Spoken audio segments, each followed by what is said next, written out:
Welcome to Lisa's Book Nook. I'm Lisa, and I'm so excited to be reading to you tonight. So, grab your favorite stuffed animal or doll. Tonight I have Mermaid Kitty with me. Isn't she so cute? She actually belongs to my daughter. I've got Mermaid Hello Kitty, and I'm going to put her over here, and she's going to listen to tonight's story. So you go ahead and grab your favorite stuffed animal or doll, climb into your bed, fluff your pillow, pull your covers up, wiggle your body in nice and comfy. Let's go ahead and take a moment to relax our body in preparation for the story. Relaxing our body and relaxing our mind is so healthy. This is, these breathing exercises, you can do these at any time, not just at story time. Sometimes it helps to just sort of relax ourselves. So let's go ahead and get ready to relax our body. We're going to take a deep, relaxing breath in through our nose and out through our mouth.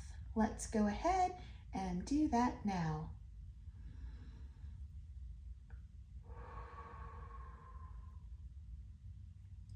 One more time, deep, relaxing breath in through our nose and out through our mouth.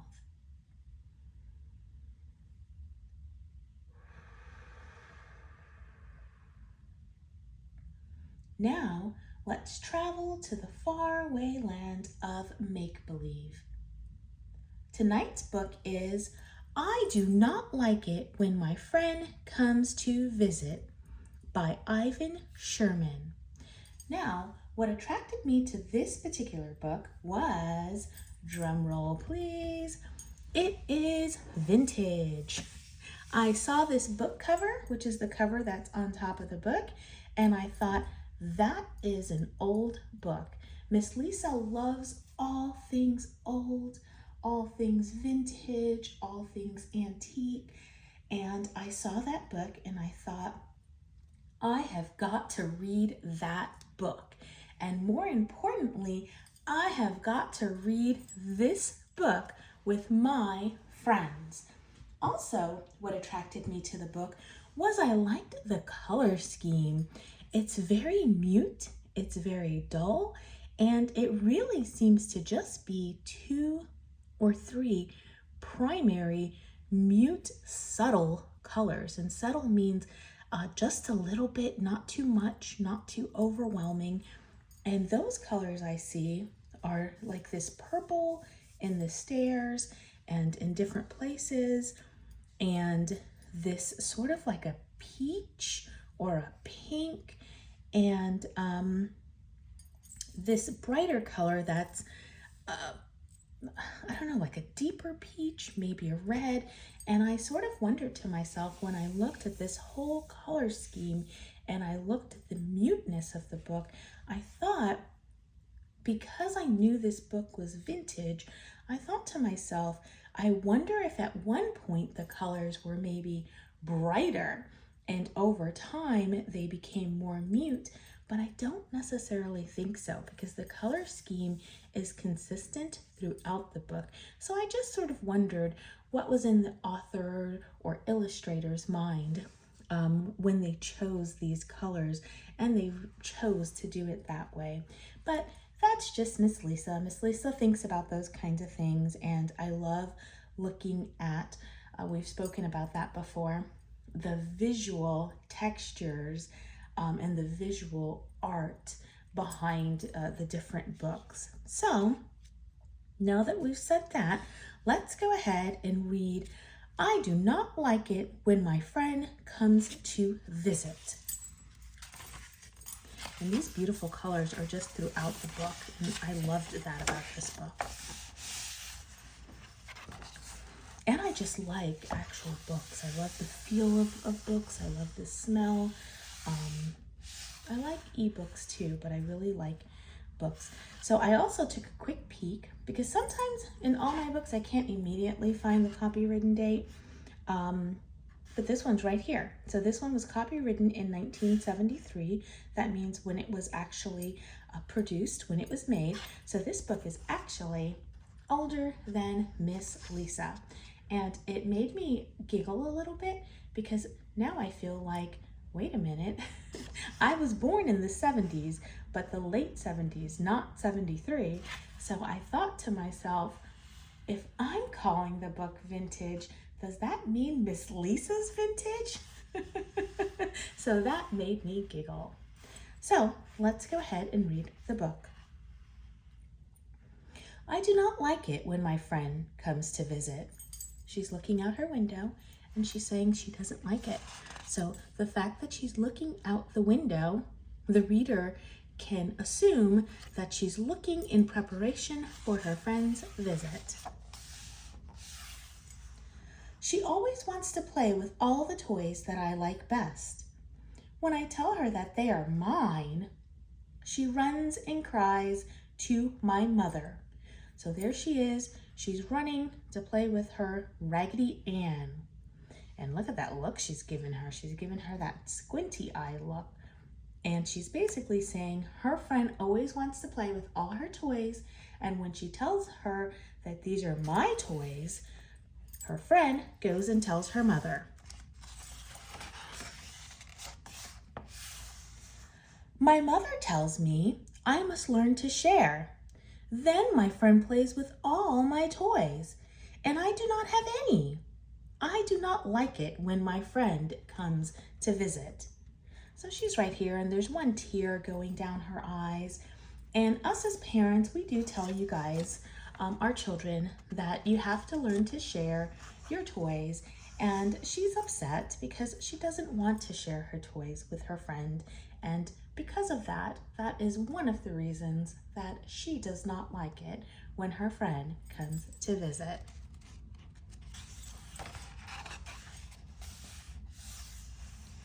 My friend hugs and kisses my baby and gives my baby my toys to play with. I want to hug my baby too. It's my baby. If I push my friend away, my mother tells me that I have a baby all the time. She says that my friend doesn't have a baby, so I should give her a turn. I tell my mother I don't want a baby all the time, just when my friend comes to visit. So there she is. She's pushing her friend. Ay, ay, ay. That's a little bit much. She's pushing her friend, and her friend looks just absolutely startled. And her mom is telling her, share your toy because you have the baby all the time. And your friend doesn't have it all the time.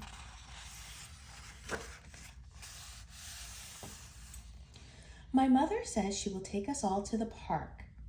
My friend gets her boots and her coat and puts them on all by herself.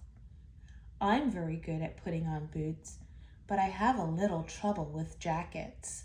So her friend is able to put on her boots and her coat all by herself. She's able to put on her boots, but she has a little trouble putting on her coat, and she's sort of looking envious at her friend. At the park, my friend gets on the swing and pumps with her feet. She goes back and forth, very high, by herself.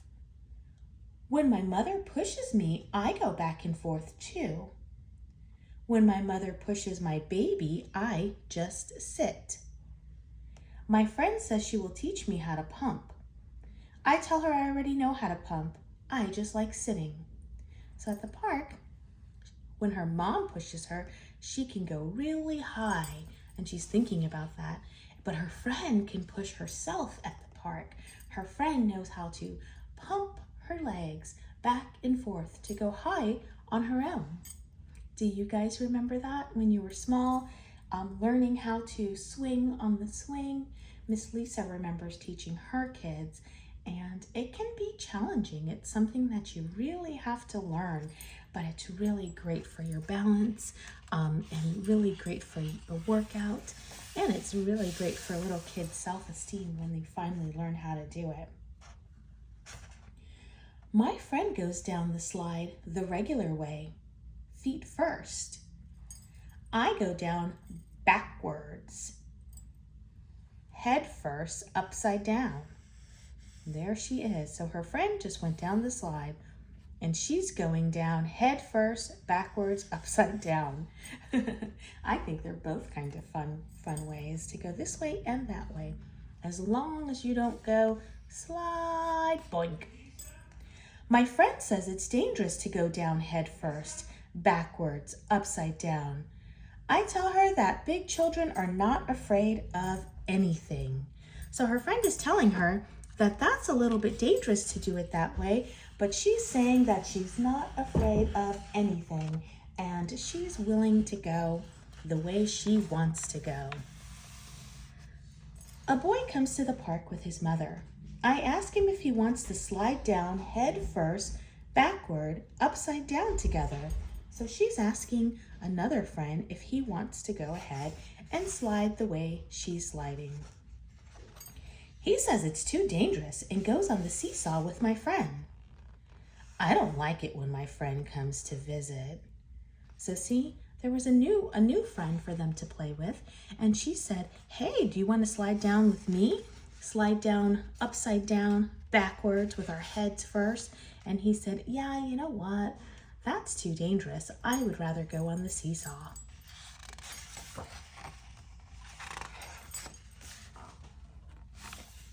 My mother buys us hot dogs for lunch. My friend asked the man to put mustard and sauerkraut on hers. I tell the man I want mustard and sauerkraut on mine too. I do not like mustard and sauerkraut, but I eat it anyhow. Those hot dogs look so delicious. Miss Lisa has had hot dogs with mustard, ketchup, and sauerkraut. I actually think sauerkraut tastes very delicious. It's sour. My mother lets my friend push my baby stroller. I want to push the stroller too. It's my stroller.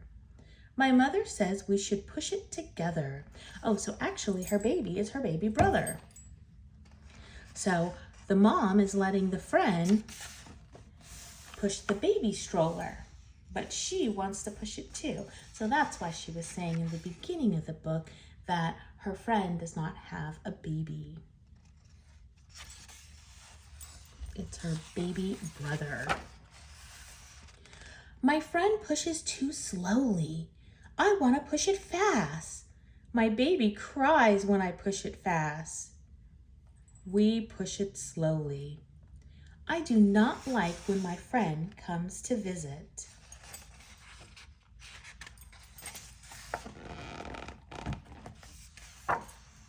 When we get home, I want to climb on my rocking horse. My friend gets there first and won't get off. If I cry, my mother says I'm not behaving like a big girl. I don't want to be a big girl, not when my friend comes to visit. So, now they're fighting over the rocking horse.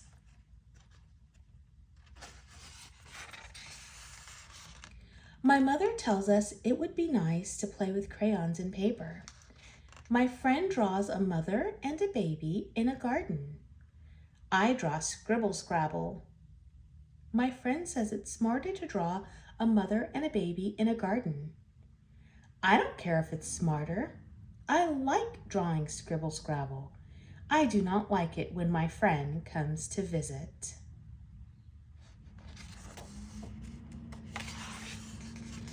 When my friend's mother comes and says she must go home, my friend cries and doesn't want to leave. I want her to cry more so I can cry too.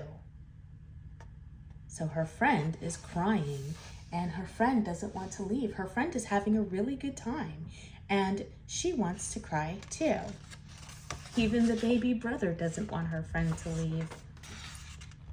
I do not like it when my friend comes to visit, but I like my friend, and tomorrow I get to visit her. Oh my goodness, boys and girls, look at that change in story. So she's saying that she doesn't like it when her friend comes to visit her, but tomorrow she gets to visit her friend. And look at her. She's got that big smile on her face, ready to walk into her friend's front door. That's the door right there. And what is her friend doing? Her friend has that mean face and she's holding her teddy bear. So basically, it seems like at the end, the story is actually going to flip, and now she gets to go to her friend's house, and her friend is going to be the one trying to hold all her toys and her possessions. That was a really good story. That was actually very funny too. I enjoyed it a lot. And sometimes that is what happens, boys and girls. Sometimes you guys are just not wanting to share your toys with anyone, not wanting to share any components of your house with anyone. But sharing is always really nice. But it is okay to sometimes have one special toy or one special place in the house that is just for you. For example, Miss Lisa has been in early childhood education her whole career. And when my kids were growing up, I always let them have a couple special toys that were just their toys that I didn't expect them to share with anyone. And they really appreciated that as they got older, and they appreciated that, now, and they're not extremely older. But my daughter doesn't really play with toys anymore because Miss Lisa's daughter is 14 and my son is 10, but he's more of a gamer and not someone who plays with toys. But they had a lot of the same situations in this book with not wanting to share. So sometimes, boys and girls, it's okay to maybe ask your mom or your dad, hey, can I just have one or two special toys that are just mine that I'm not required to share with anyone? And that's okay. Miss Lisa thinks that's okay because we all sometimes need something special. But you can also remember, like just at the end of the story, when she went to her friend's house, she was excited to walk through the door, and now her friend is doing the same thing. So I guess that's just kids, but that is so cute. I really, really enjoyed this vintage book, and I am so happy that I went ahead and I chose this particular book to read with you guys, my friends, this evening.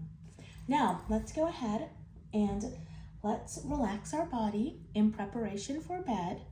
If you're not going to bed, let's just go ahead and do a couple of deep breathing exercises, relax our body, reset our body, and that would be in preparation of whatever your next activity is going to be.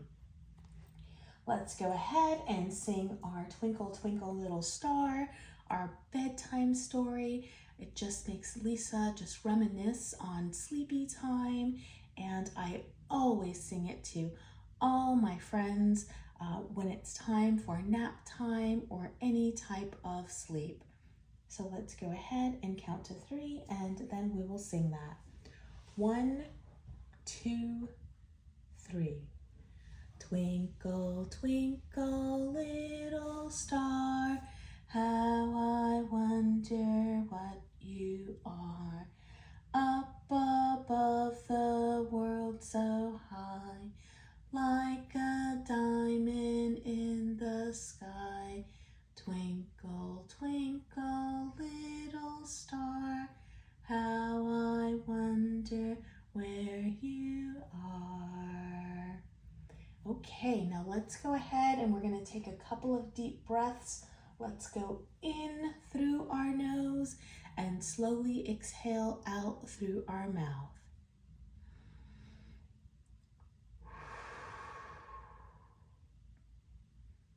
Let's go ahead and take another deep breath in through our nose and out through our mouth.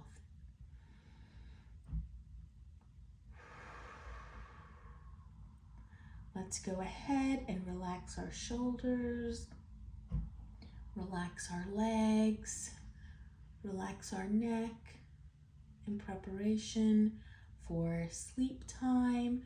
One last deep breath in through our nose and out through our mouth.